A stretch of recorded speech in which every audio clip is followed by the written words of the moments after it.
Well, the next speaker is Michele Larcher, and it's size segregation in dry flows of binary granular mixture. Okay, thank you, Mr. Chairman. The title of the presentation changed a bit in the sense that we decided to introduce also the effects of density segregation. So, yeah, there were just small changes. So this research is something I carried out together with Professor Jim Jenkins from Cornell during my sabbatical of last year at Cornell. And first of all, let's talk about the motivation that took us to study these things. So we learned a lot during these first 2 days of the meeting, but in any case, we know that at least in industry there are many cases in which size and density segregation is not desirable, and moreover in geophysical flows, which are the flows that interest me more since I'm a civil engineer, size segregation very often has important effects on the flow conditions and on the evolution of the flow. So the second step is deciding how to study this phenomenon, and we try to keep things as simple as possible. So we decided first of all to use kinetic theory for this goal, and we'll see soon which kind of kinetic theory we decided to employ. And then we decided, of course, to use a very simple theory for segregation, including at this moment only 2 kinds of spheres. So bimodal spheres in which the 2 kinds of sphere can have different size and also different density. The ingredients of our study are the following. So first of all, we study steady, uniform, dense, inclined flow. So at least the flow is steady and uniform in the longitudinal direction. Of course, there is an evolution in the vertical direction. The mixture is binary. This is something I already mentioned. We take into account only very small differences, or at least this is what the theory is based on. Very small differences in diameter and masses, following what proposed already by Arnarsson and Jenkins. Even if we'll show that pushing the theory also far from this limit gives quite reasonable results, at least on a qualitative base. We are using an extended version of kinetic theory, following what proposed by Jim Jenkins in 2007, in the sense that we are studying very dense systems, and we are taking into account a new scale length to take into account a modification to energy dissipation due to the presence of particles, chains, and clusters inside the flow. And finally, we use the kind of kinetic theory which is able to model very dissipative collisions. And that's because, at least in many of the geophysical flows I'm interested in, the particles may be very dissipative. Here we were in the mountain after a snow avalanche that took place 2 years ago close to my university in Trento. And this movie gives you more or less the idea of how dissipative collisions can be, at least in snow avalanches. In a debris flow, we are a bit more lucky, but these are systems where a lot of energy is dissipated. In order to test our theory, we are using the numeric simulations. These are DEM simulations done by Tripathi and Kakar.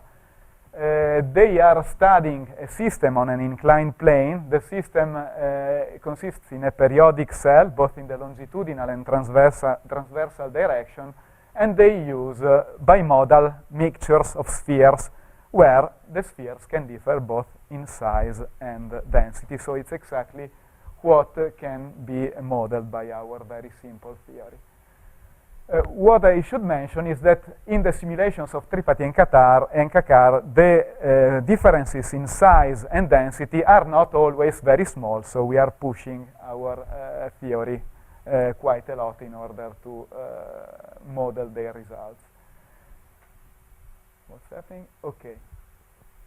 So the variable, just to have some information about the notation, so we are calling the two species with the letters A and B. Is this the pointer? Yes, A and B.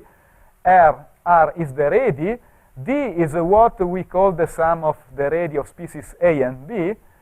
And we introduce a parameter which is called delta R, which is a function of the ratio of the two diameters.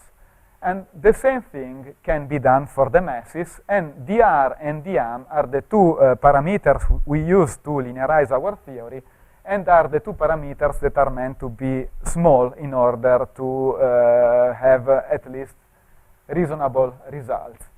Other ingredients we use are the number densities of the two species, the number fraction based on the total number of particles of species A over the sum of the number of particles of species A and B, the mass densities, and the volume fractions.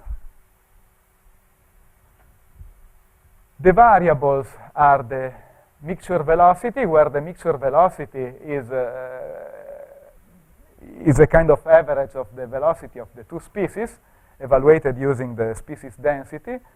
Same thing we do for the temperature, where the granular temperature of the single species when we study a mixture is typically defined as a kinetic energy, so it's something including also the mass, and we define the mixture temperature, again making an average of the temperature of the two species using the number density as a weight. With all these ingredients, we are able to start studying segregation, starting from the species momentum balance of the two species in normal direction. So we write the balance for species A. For species B, the forces that are involved are the pressure, the gravity, and this phi, which is the interaction between the two species. We'll see soon how this function is built. Based on kinetic theory. Of course, the easiest thing we can perform is making a sum of these two balances, and we obtain a nice balance for the mixture. So this is something which we are used to deal with when we study one single particle species. And what's more interesting is what we obtain if we perform a weighted difference of the two momentum balances. We obtain an equation in which this phi function is present, and this weighted difference is the equation that will describe segregation. So in our idea is to describe how the two species will migrate toward the top or the bottom of our flow domain using this equation. The partial pressures can be given using kinetic theory. I'm not going to spend many words on these things because this would need too much time. And this is the phi function that I mentioned before that describes the interaction between the species A and the species B, which is a function of the number fraction, the mass, and the granular temperature of the mixture.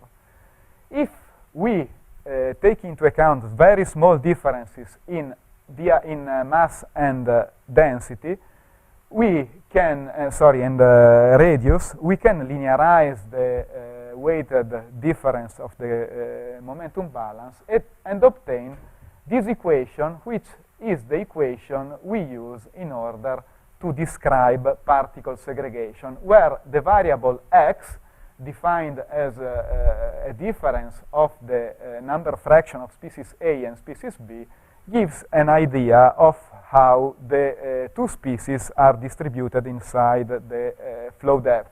So x equal to 0.5 will tell us that everything is occupied by species A, minus 0.5 that we have only species B. And of course, we need also a second equation which will give us a control on the total number of particles that are inside the flow domain. But in any case, the interesting and important equation we are talking about is the first one. time is going fast, so I will not go too much into detail. I will just give you an idea of the coefficients entering the segregation equation. What's interesting to observe is that all these coefficients are just a function of the concentration of grain, of the total concentration. So C is the sum of Ca and Cb. Okay?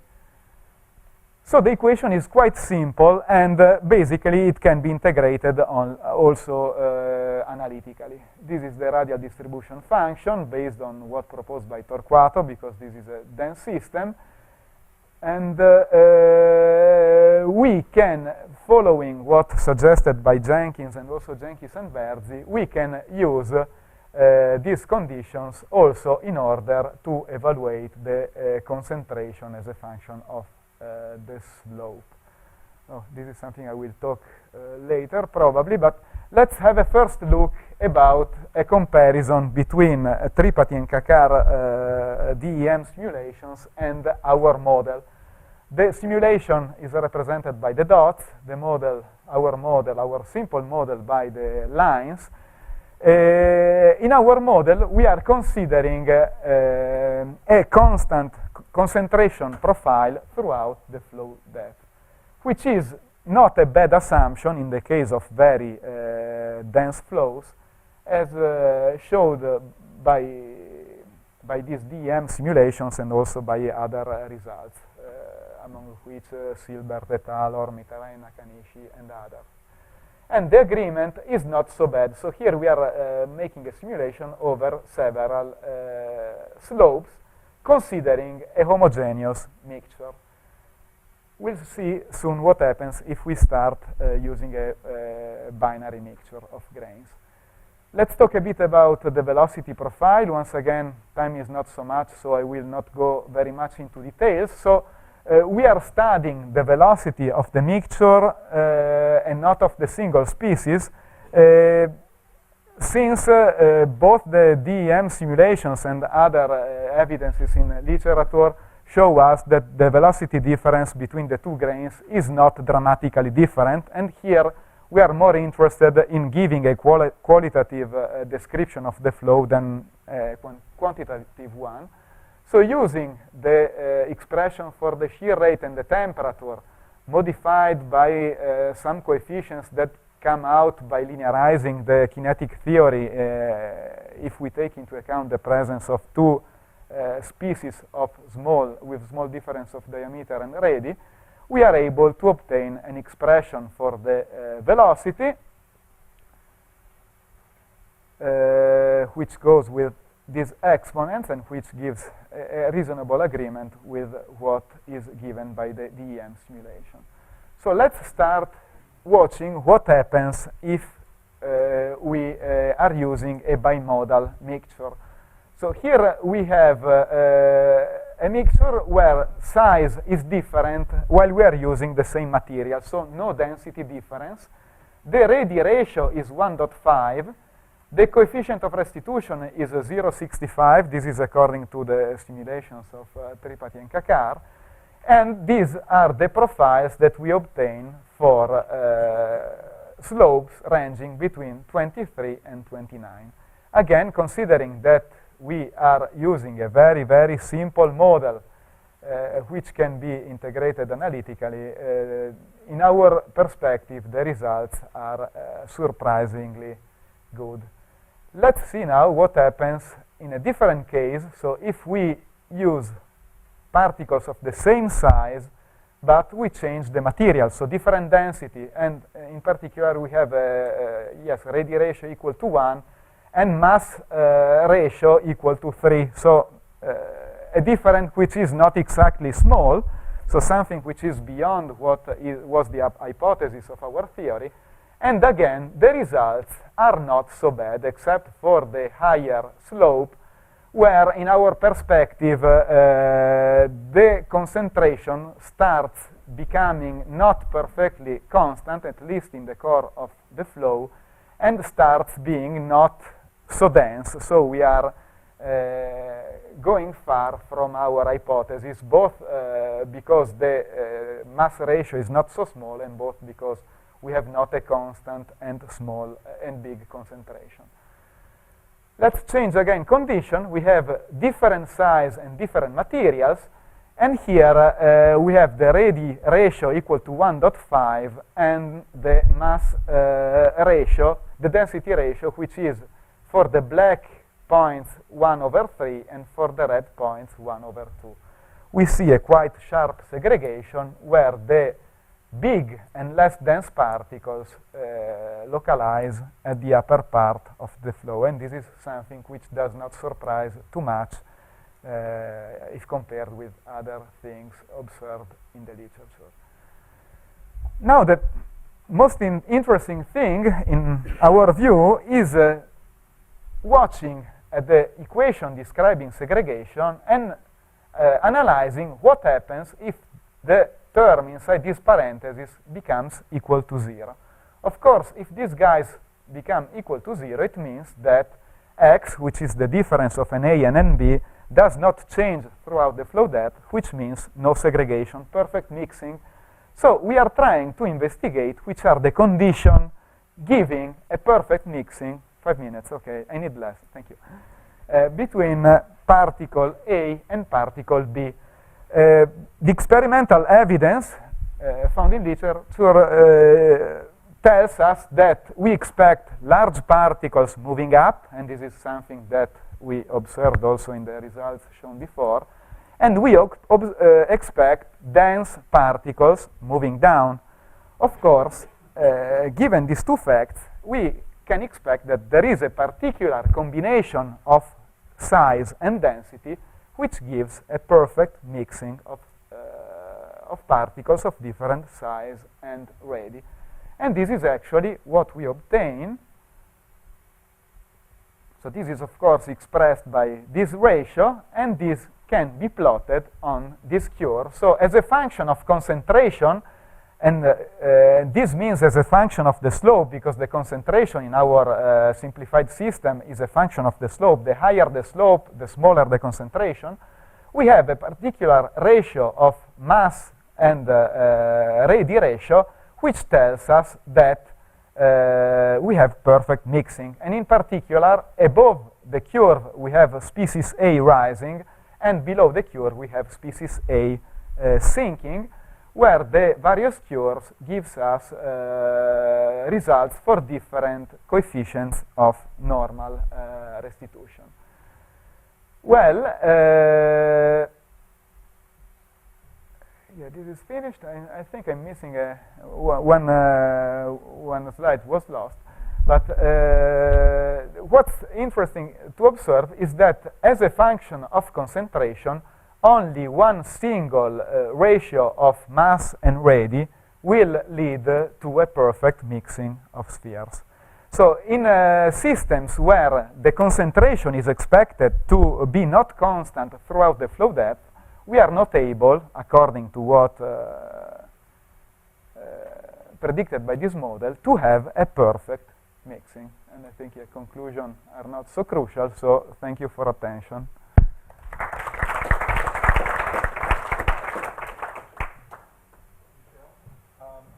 The kinetic theory does not have cage diffusion in it. Yes.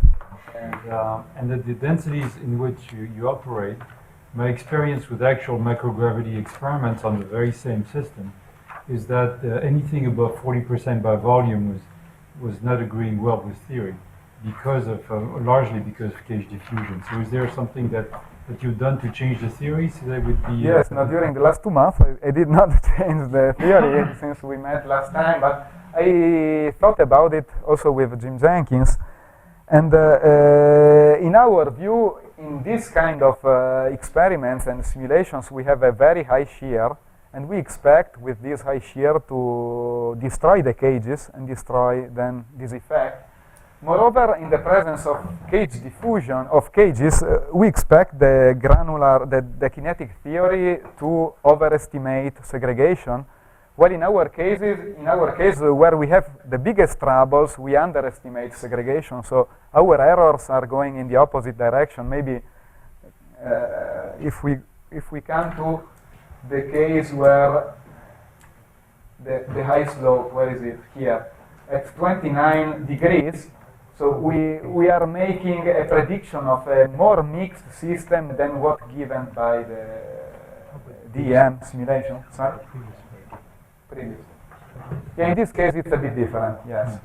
But the range of slopes is the same. Yeah. So, but of course we have again a difference radiation mass ratio which are big. So there are many aspects that are pushing our theory beyond the limits where it should be applied. So it's very difficult to understand why we are failing on a quantitative base, but we are very, very happy of the qualitative results. So. Yes. How do you obtain your phi function of interaction between the two species? And second question, have you tried to verify your perfect mixing criterion with simulations? So the first question is a bit long to answer. We may discuss later. And regarding the perfect mixing, no, we have not performed. We have not checked it. Also because all the experiments we found show a range of radiant mass and density ratio which is bigger than what we expect, and for having perfect mixing, having also a small error will lead us to a condition which is not mixing even if we are predicting it. So it's not so easy. We should make some ad hoc experiment. Well, my comment related to the first question of Fran, because, well, I understand that you want to present a very simple theory. Yeah. Right? And it seems that, well, the theoretical predictions compare well with simulations. But, well, however, you are using values of the coefficient of restitution, which are relatively small. I mean, Yes. A big influence of the simulation. And so, essentially, you are using the momentum equation for each species. You are integrating, actually, you need the partial pressure, it includes the partial temperatures, and so I guess that there will be important effects due to non-equalization for flow. And so, I am wondering what happens if you use the theory I have presented this morning. And so you have all the complete stuff, all the complete information of the coefficient of restitution. So this is It would be interesting, what but I propose you, because it's you can use exactly the same steps as you use when you talk. And it would be only nice you have to add the impact. Yeah. future development. Okay. Thank you.